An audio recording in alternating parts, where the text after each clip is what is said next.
Setelah dipejamkan matanya, tak mau sekali diulang lagi sambil doa, Allahumma ghfir li fulan warfa' darajatahu. Terus ya. Jangan dengan kasar-kasar, jangan dengan paksa pula. Di pelan-pelan. Kalau sekali tak mau, tapi biasanya begitu sudah selesai sakaratul maut, maka matanya akan mudah dia akan tertutup, kecuali kalau sudah sehari atau setengah malam baru ketahuan ya, kayak agak susah menutupnya. Tapi jangan dipaksakan, kalaupun tidak mau tertutup jangan dipaksakan. Ada pula kadang-kadang di satu daerah itu sampai dikasih duit seling matorinya biar tertutup. Usahalah buat macam itu kan. Sampai ditutup, diletakkan di atas ini duit seling. Masya Allah. Dia maksudnya biar tertutup, tak payah lah yang macam itu. Jadi kita usahakan. Kalaupun umpamanya tidak mau sekarang, nanti waktu memandikan, sambil memandikan kan kena air dia lembek lagi gitu. Nah, itu tutup lagi. Setelah ditutup jenazahnya, setelah ditutup matanya, kemudian ya sudah tangannya, mulutnya, semuanya itu sudah diurus baik, baru ditutupi jenazah itu dengan kain. Setelah itu apa yang harus kita buat?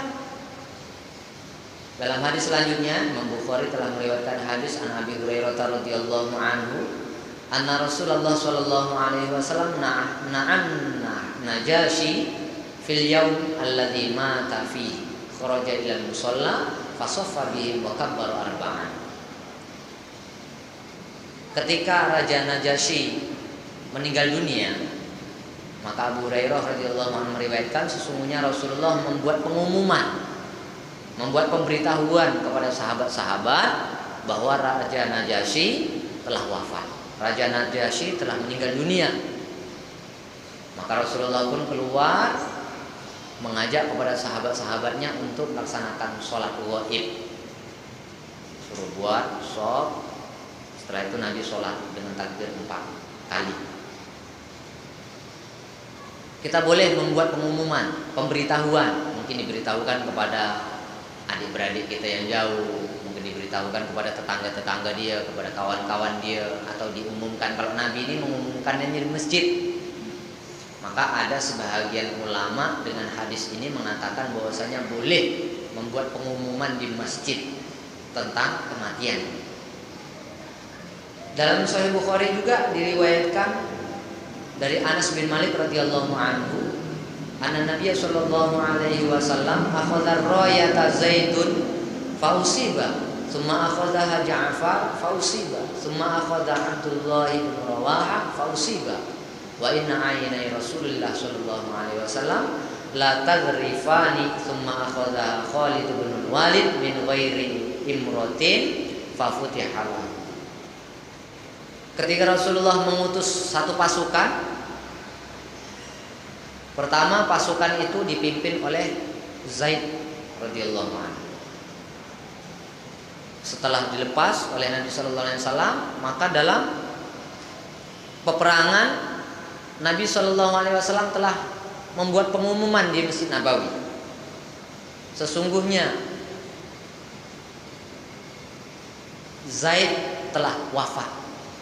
Maka bendera telah diambil oleh Ja'far, karena itu memang perintah Nabi. Sebelum pasukan ini berangkat, Nabi sudah memberikan petunjuk. Kalau Zaid wafat, maka Ja'far yang menggantikannya. Diambillah bendera itu oleh Ja'far. Kemudian Nabi memberitahu lagi bahwa Ja'far telah wafat.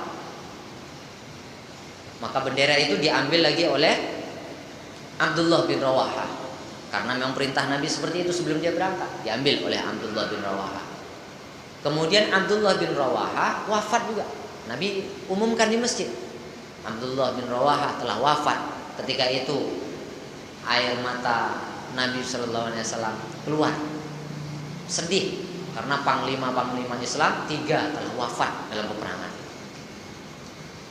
Setelah itu Nabi sallallahu alaihi wasallam mengumumkan kepada para sahabatnya, dan bendera itu telah diambil oleh Khalid bin Walid tanpa ada musyawarah. Ini karena dalam keadaan darurat.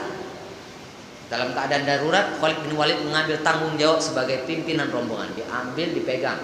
Kemudian nanti disampaikan bahwasanya tentara Islam telah dimenangkan oleh Allah Subhanahu wa taala. Hadis ini juga menceritakan tentang Nabi Shallallahu alaihi wasallam memberitahu kepada sahabat-sahabatnya 3 panglima Islam itu wafat di masjid juga. Jadi dari 2 hadis yang diriwayatkan oleh Imam Bukhari ini, Imam Muslim juga telah meriwayatkan hadis ini. Kemudian Imam Abu Daud juga meriwayatkan hadis ini. Imam-imam hadis yang lainnya meriwayatkan hadis yang maknanya hampir sama. Jadi para ulama fikih sebahagian mengatakan bahwasanya boleh memberitahukan ketika ada orang yang meninggal dunia di masjid, pemberitahuan.